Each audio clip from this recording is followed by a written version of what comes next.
expand on some of Peter's comments using some concrete examples in Two Rivers. Our small city has used TIF for industrial development. Our Woodland Industrial Park even assisted back in the 90s with metalware expansion and redevelopment on their site. We've likewise used TIF as a redevelopment tool, and I think very successfully in preventing some properties that would otherwise become black holes within the community or truly blighted areas, white elephants, if you will, to become viable redevelopment projects. I'll go real quickly through these first slides. Clearly, without question, tax incremental financing is the most significant local economic development tool we have in Wisconsin. Most of our cities, at least for now, have local economic development revolving loan funds. That's part of our arsenal. We have TIFs. Just to give you a little context, I've been in city management a long time now, 31 years. 31 years ago, worked in a small city in Michigan that got the first Small Cities Community Development Block Grant because CDBG often helps fund infrastructure at the local level. President Reagan had taken a federal program, handed it down to the states to administer. The biggest grant you could get then from most states was $750,000 for infrastructure. We got one. Today, as CDBG funding, Community Development Block Grant funding from the feds has been cut, and states generally, of course, you like to spread it around as broadly as you can, but that means it's pretty shallow if you don't have much money. The maximum CDBG grant you can get in Wisconsin, and I know in Michigan as well, is $500,000 as a small city. So 31 years later, you can only get 2/3 from that very popular, what has been a very popular funding source to assist. So increasingly, TIF is a vital component of financing local economic development. And as Peter pointed out, we know who bleeds for the TIF districts. It's the local property tax supporting entities. To an extent, the state does too through the school funding formula, because quite honestly, our school districts are not hurt by TIF. And your financial consultant can explain that to you better and more credibly than I can. The fact is our school districts pretty much see anything that's captured by TIF, the balance gets made up through the state aid funding formula. So do keep up that good work to our legislators in the audience. TIF started in Wisconsin in 1975. The initial intent, as Peter noted, was initially to provide a redevelopment tool for blighted urban areas. And over the years, the use of TIF has been broadened. If you create a TIF, cities and villages and now towns to a limited extent can capture the net incremental property tax revenues resulting from development within the boundaries of that district. And you dedicate those funds to specific activities through the tax incremental financing plan, which both identifies boundaries and TIF eligible activities. By the way, TIF is the financing mechanism, tax incremental financing. We create tax incremental districts. So if you hear about TIDs or TIDs, that's the difference in nomenclature there. TIF is the nothing. TIDs are the entities that we create locally. So you identify eligible activities for development or redevelopment projects within that district. It's important to note that tax incremental financing is not a special tax. Nobody's paying any extra taxes in that district. They're paying the same mill rate on the same assessment basis as elsewhere in the community. It's not an extra tax. It's not a tax abatement, although if you do a tax incremental district, say for a single industry, building on a greenfield site, and I'll talk about how we did that with Eggers Industries a few years ago, and the company fronts the money and you simply reimburse their expenses from taxes received, it begins looking an awful lot like a tax abatement, which actually we don't do in Wisconsin. Other states do. Just inside, Michigan was always a hoot when I worked there because we had both tax abatements and TIFs. And sometimes the companies trying to figure what they wanted from the city would meet themselves coming back. It's like, dang, the TIF isn't working because you gave us an abatement. Well, which do we want? It's not a tax freeze. Certainly as rates go up, as assessed values change, hopefully up, sometimes down, the amount of taxes paid changes. However, the local rate as applied against that base valuation continues to flow to the taxing entities. So at least they're no worse off as a result of the district being created. Frankly, TIF provides for a special allocation method for the added property taxes that are collected based on increased property values over the life of the district. They are the monies that would otherwise go to the other entities, like we talked about, county, school district, LTC, the little smidge the state gets for the state forestry tax. And through the Joint Review Board, all of those taxing entities, except the state, participate in creating the TIF or approving any changes through the Joint Review Board, or JRB. And you do need a majority vote of that JRB Sometimes 3-2 is just as good as 5-0. We don't get extra points. We don't always agree. But creating or amending a TIF requires 3 out of 5 votes on the Joint Review Board. Again, you can use TIFs today to assist in redeveloping blighted areas in need of rehab or conservation work. Also, early on, industrial development, greenfield industrial development has been allowed. There's a special category for environmental remediation, mixed use, which Peter spoke to, and to a limited extent for tourism, ag, manufacturing, and tourism town TIDs, which are of a shorter duration, are allowed for some activities.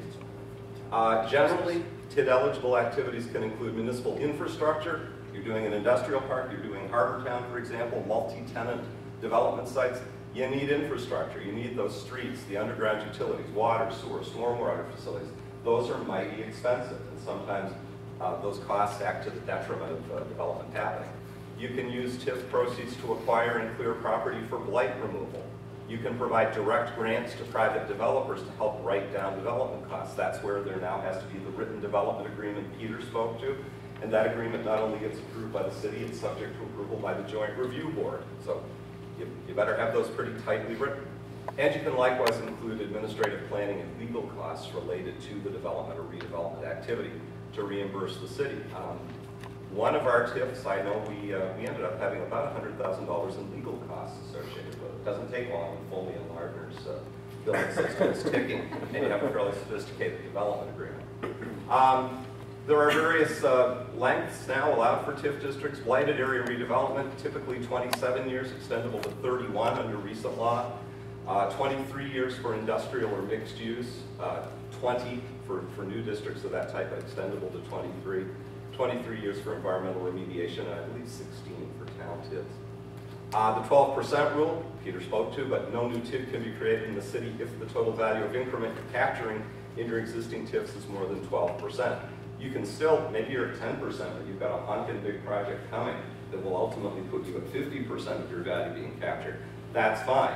But while you're in that position of being above 12% captured by TIFs, don't be planning on creating any new ones, bottom line. I think in our area, Ashwaubenon is probably the best example of a village that at times has had, gosh, 60, 70, or 60% of its equalized value tied up in TIFs, but most of the commercial area up there is in TIFs. They've also probably have been leaders in creative use of TIF dollars for administrative expenses. I like Cornerstone ice hockey rink, yeah, exactly. If a TIF provides for any direct grants to private developers, you need a formal development agreement approved by the JRB. I'm not going to go too far here, but again, if you're falling short in a particular district, there can be donor TIFs. There is a window now through September of 2015 for municipalities to declare districts that are falling short on revenues as distressed or severely distressed. That not only allows you to tap the healthy districts that are exceeding cash flow needs, it does allow for extending the lives of the TIF that's being assisted for up to 10 additional years, or up to 40 total if a finding is made per the statute that it's a severely distressed TID. Sir? Yes? You said recent legislation. Are we talking state legislation? State legislation, okay. Right. And you spoke earlier about these donor TIFs. Is it the JRB that decides if they wish to donate to another TIF? Or right. I mean, typically the municipality, as the fiscal agent, would identify the situation. It ultimately would have to go to Joint Review Board. Okay, so, and the Joint Review Board is what? Are local assembly persons? Or? Voting representatives of the taxing entities. So there would be one city rep, county rep, in our case, Lakeshore Technical College rep, local K-12 school district, and then one member of the general public selected by the city. So a 5-member Joint Review Board you require a majority vote to approve any amendments, so certainly anything that would involve identifying a distressed TIF, severely distressed TIF, or a donor-recipient relationship. Outstanding. Thank you. Yep. And actually, our state legislature has been remarkably flexible on this legislation through the years. The Democrats like it, the Republicans like it, the real estate interests like it as much as the local government types. Or somebody like Mayor Antaramian, when he's down in Kenosha, would get in the mind. There's that whole special body of law written around Racine and Kenosha and some of their projects. Some issues to consider. Here's why I wanted to bore in a little on specifics. Upfront borrowing or pay as you go, because I think most of us think in the case of most TIFs, you're borrowing money up front, then you're worried about servicing that debt, paying it off. Well, certainly borrowing is a must for TIFs that are assisting with infrastructure financing. You don't want gravel roads out of Harbor Town so you can afford asphalt. You don't want partial infrastructure in an industrial park. However, when it comes to assistance to private developers, that can either be upfront with the city going on the hook for general obligation borrowing, or it can possibly be pay-as-you-go, also known as a developer finance TIF grant. Now, we all know developers like to use other people's money. Cities like to use other people's money too. I mean, what are some of the advantages? A, it doesn't use up your debt capacity. You know, if we have a development in Two Rivers where the developer wants $2 million in TIF assistance, we go out and borrow the money, we're using up general obligation debt capacity, and to a certain extent limiting our flexibility for other borrowing. Probably more important on a pay-as-you-go TIF, it eliminates risk for the city. You're not worried about where's the money coming from. Is the money indeed going to be there to make debt service payments when they come due? Now, there are other things you can do to mitigate that risk with your development agreement. We'll talk about that. But to the extent a private developer or redeveloper is willing and able to access capital with the assurance they'll be paid back to the extent their development generates taxes, I would submit that's a good thing. We have a couple of developer-assisted TIFs I could cite in Two Rivers. The old Two Rivers Community Hospital, former Aurora Hospital, was a beautiful new hospital built out on Memorial Drive. It was clear there was great potential for a white elephant sitting on the east side of Two Rivers. There was the former hospital and then the attached Hamilton home, skilled nursing facility. Aurora hired some architects, looked at reuse options, ultimately struck a deal with a firm called Rice Healthcare out of Appleton to take on the site. Rice already operated skilled nursing facilities all over Wisconsin. They were interested in doing their first assisted living facility in the old hospital buildings. They came in and ultimately said, city, we're looking at $2.5 million in renovation needs. The but for here was $500,000 in assistance to the developer through a TIF district. The city recognized that was a very important redevelopment property, and we reached an agreement for a developer financed or pay-as-you-go TIF district. The developer provided certification of all of his redevelopment costs that were actually incurred, and indeed has, this was a 2001 TIF district, has been reimbursed $500,000 plus interest, and that's only fair. They're using their money from property tax payments. We actually included an interest rate incentive there if the development was completed by X date. But that's worked out very, very nicely. A property that was formerly tax exempt as a community hospital and not for profit, today has an equalized value of $6.5 million, and it's generating $165,000 per year in property taxes. Mr. Rice has been paid off with interest on the monies that were advanced into the project. The city has a nice piece of tax base. We built a new street, which was part of the original plan in the nearby neighborhood. And on a 3-2 vote, again, that's all you need. Earlier this year, the TIF plan for TID number 7 was amended to fund $2 million in neighborhood infrastructure work, new water and sewer mains under Lincoln Avenue or Highway 42, which we're going to be rebuilding. And I'm going to tell you, but for that TIF money, our water and sewer funds are broke, and we'd have had a mighty bumpy street by the time we could have afforded to do it. That, I think we can credit that one to Mayor Antarami and former Mayor of Kenosha. For redevelopment TIFs, there's also what's called a half-mile rule now, where monies generated from within an existing TIF district can be spent in the surrounding neighborhood for a distance of up to half a mile outside the district's boundaries. So that's, frankly, a wonderful redevelopment TIF. And do I feel guilty in the least about the city benefiting for infrastructure funding? No, because I also know, as Manitowoc does in some cases, I'm sure, what local governmental entity worked their ass off to get that piece of property redeveloped. And it was the city of Two Rivers, and we'll all benefit from it. There. Eggers Industries, another wonderful example of a developer finance TIF. Eggers had a horrible old multi-story building down on the river, kind of looked like a tenth of what Fisher Hamilton does today. As they contemplated a new site, they identified a site out on Highway 42, right across from our then brand new high school. The city said, well, you know, based on the pro formas right now, you know, it looks like we could provide on the order of $2.88 million. That paid for their land cost write-down, utility costs, equipment moving, certainly the make-ready costs for the site. But we also said, you know, we're doing a lot of borrowing for infrastructure and other projects. Is accessing capital any problem for you? And essentially the company said, no, that's not a problem as long as you're willing to compensate us from the TIF with the sort of rates that we are paying in the marketplace. So indeed, we are along the way in a 23-year process of giving the company back approximately $250,000 in property taxes for up to 23 years. I can tell you, as soon as that check hits the treasurer's office at City Hall, we're cutting the check right back out the door so we can minimize our interest expense and be assisting the company. The beauty of that, again, the city didn't borrow the money. The value of that manufacturing facility, like others in our communities and around the state, has indeed gone down.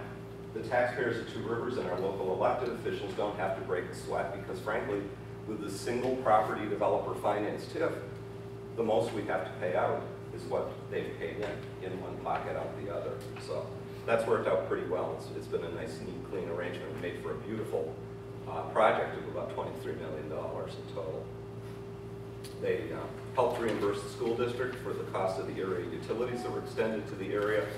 And being a good privately held local company, Eggers also did right, not with TIF dollars out of their own pockets, clearing their downtown plant site. Development agreements, mighty important. This, again, typically is fashioned between the city and the developer. Now it's the blessing of the Joint Review Board. It's especially important when there's upfront city borrowing because you want to make sure there's backup funding, if you can get it, to meet debt service requirements. To what extent is the developer willing to be on the hook to make up so-called shortfall payments in the event revenues don't come in as promised? Now that's probably easier with a single developer in a TIF district versus a multi-tenant scenario. But again, to the extent we can, we need to be good stewards of the public's money and engage in risk avoidance for the public we represent. So, give you an example, our Washington Highlands redevelopment, the old Two Rivers High School site, took Two Rivers 4 referenda to get a new high school. And by the time the project had been whittled down after the 4th referendum passed, there was no money in the budget to maintain, let alone tear down the old high school. Now, I must admit that's not very good public policy, but it's the cards the community was dealt at the time. We did a bit of a planning effort. City Plan Commission, School Board, identified an interest from Abbey Ridge, a local development group in doing redevelopment. And what it came down to is the city borrowed, in this case, more typical of TIFs, just over $1.5 million up front. We covered $975,000 of the developer's documented costs for building demo and site preparation. It cost a lot of money to tear down and chew up that old high school building. We also funded about $300,000 in park improvements. That leveraged another $300,000 in grants. And we, as a city, assisted the school district with the cost of relocating the district offices because those of you who were here at the time might remember the original plan was to keep the district offices in the old building and redevelop the old building as affordable housing, which was a proposal that fell on its face. So, we now have in place a development agreement. We're about 2/3 of the way into a phased redevelopment. The city and Abbey Ridge LLC, of course LLC always makes your heart run cold if you're lending somebody money or assisting them because it's the only asset they have. Happily though, the local principals in this development firm did provide personal guarantees, joint and several, that at least the debt service for that $975,000 that went for private development assistance would be backed. So some very upstanding people in the community, very solid financially, said, not only is my LLC guaranteeing cash flow for this TIF, and the numbers were pulled right out of the pro forma for the TIF, but here's my signed personal guarantee individually up to $500,000 each from 3 individuals saying, I'm good for it. That's very reassuring to the taxpayers if you can get it. To date, here's an aerial view of the old Washington High School site. If you haven't visited it, it's mighty cool. We do have a bike trail system along the riverfront, a nice park where the old football bowl used to be. I want to say about 24 condo units, 16 apartment units, another bunch of condos and apartments on a former city park across the street. That potential white elephant, we could still be refighting the Civil War of Two Rivers, but instead we've moved ahead, has equalized value of $6.5 million, target relative to the original plan, and last year paid just over $164,000 in property tax. Yeah, along with the trail along the river, it certainly was very, very good about maintaining that public access to the river, which could have been easily lost if it were done purely with private. And that's what's maybe a little unique about our TIF districts. Peter mentioned the challenge of a redevelopment TIF because you've got existing value. in many cases in Two Rivers, we took on properties that were tax exempt. The high school site, tax exempt. The old St. Luke's parochial school, tax exempt. What's the other one that I just mentioned? Thank you. The hospital, also tax exempt. So there you can go from 0 to 60 in a hurry, because when the base is 0, you can gain considerably.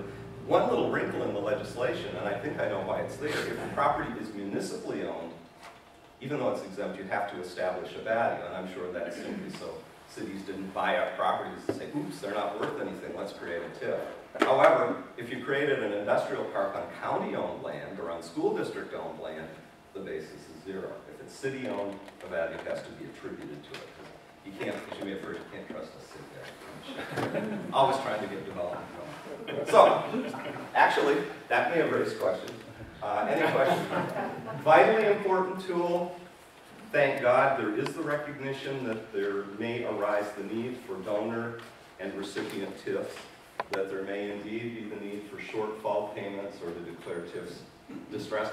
That doesn't diminish one little bit, though, when you're planning a TIF district up front. As Peter emphasized, those pro formas should be realistic. They shouldn't be pie in the sky.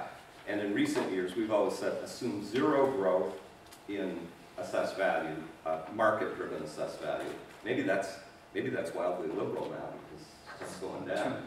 Assume 0 growth in the property tax rate. Our legislators are helping us with that. You know, it's important that when you put that plan together, you can look at it with a straight face and say, yes, we legitimately believe this district will produce to the extent shown. Vitally important tool. Important that you folks as a business community understand it and that our cities partner effectively with you to continue making good use of it. Peter alluded earlier, certainly as we look at 12.5 acres of blighted Thermo Fisher property on our riverfront, TIF is clearly going to be part of the solution there. Maybe a more manageable one as we look at the now vacant Forum Right buildings right on Memorial Drive at Madison Street. We've had some wonderful discussions with Dave Weige, the owner, and with some commercial interests about a redevelopment of that site. TIF is the perfect tool because if you look, I'd say I could make the but-for argument right now. If you want a 2.5 acre site on Highway 42 in Two Rivers overlooking the lake, but you first have to tear down a building that has a valuation of $750,000, a little bit of contamination on site, ain't gonna happen without an injection of money from some source. And we ought to be prudent about that and not overly line anybody's pockets. But without injecting money from some source, that could sit there as an empty industrial property for a long time. If you want to bring about change, and we've had a fast food franchise and a lodging establishment show some pretty strong interest in the site, well, the pro forma for that doesn't work without a TIF district. And that means at the local level, yeah, we're all going to have to forego, maybe if you believe the but-for argument, we're foregoing nothing because it wouldn't happen otherwise. But we're all going to have to share in that over and out. Thank you.